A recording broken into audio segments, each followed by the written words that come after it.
आपण मानकु समस्तंकु आम पाकशाला चैनल को बहुत बहुत स्वागत। आसंतु आज आम एक सुंदर रेसिपीटी बनैबा तार नाम हेउची आलू बड़ी झोल।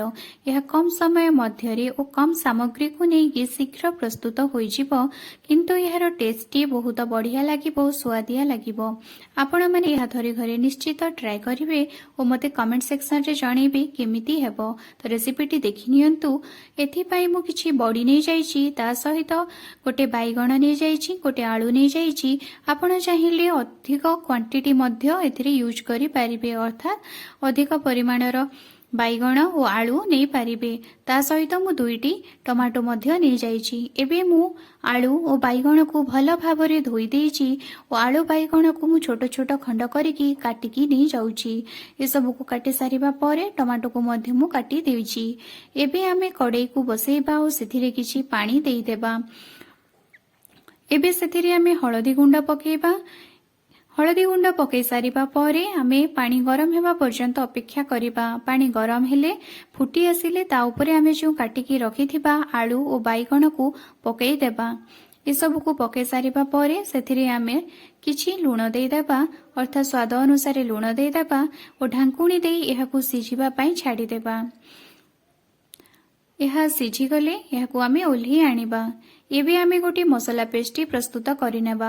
एथिपाई मु ग्राइंडिंग जार री किछि रसुण, ता सहित गोटे पियाज को छोट छोट खंड करिकि काटिकी नेइछि, ता सहित किछि सोरिष नै जाइछि। आपण चाहिए एथिरे लंका एवं टमाटो देकी एका संगरे बाटी पारिबे ओ यार एक पेस्ट प्रस्तुत करि नेबे। एबे मु कड़ाई बसैछि, सेथिरे टिकिए तेल देकी बड़ी को मु भल भाबरे पकेकी भाजी देउछि।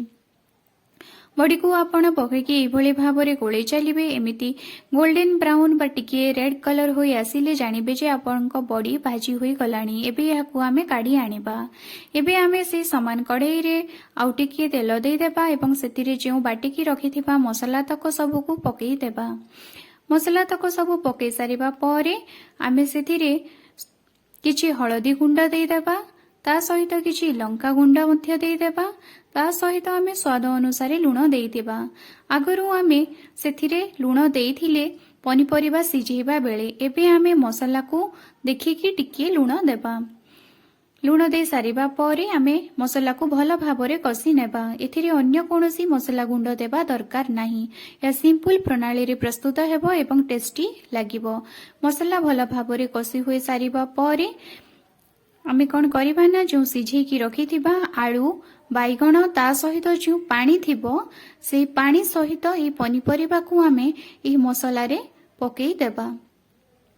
मसला रे ए सब पनिपरिबा को पकेई सारिबा परे आमे ए सब को भल भाबरे गोळै नै जिबा ओ एहा को फुटिबा पई छाडी देबा। एहा भितरे आमे जो भाजी की रखिथिबा बड़ी सब को मध्य एथिरे पकेई देबा ओ एहा को किछि समय पर्यंत आमे फुटिबा को छाडी देबा, जहा द्वारा कि हमर बॉडीटी धीरे धीरे फुलिबो। टिके फुटी गला परे बड़ी गुडिक फुली आसीबो। एबे आमे गैस रो फ्लेम को बंद करि देबा ओ एहा को काढी आनिबा। हेई गला हमर बड़ी आलू झोड़। एही भली भाबरे आपण थरे प्रस्तुत करंतु, देखिबे एहार बास्ना ओ टेस्ट आपण भूली परिबे नाही। बहुत सिंपल प्रणाली रे प्रस्तुत होई थाए, किंतु एहार टेस्टी अधिक स्वादिया लागि थाए। एहाकू आपण पखाळ, भात, रुटी सबु जगारे नेकी खाई परिबे। आपण यह घरे थरे निश्चित ट्राई करिकि देखंतु, देखिबे समस्तंको ए तरकारीटी पसंद आसीबो।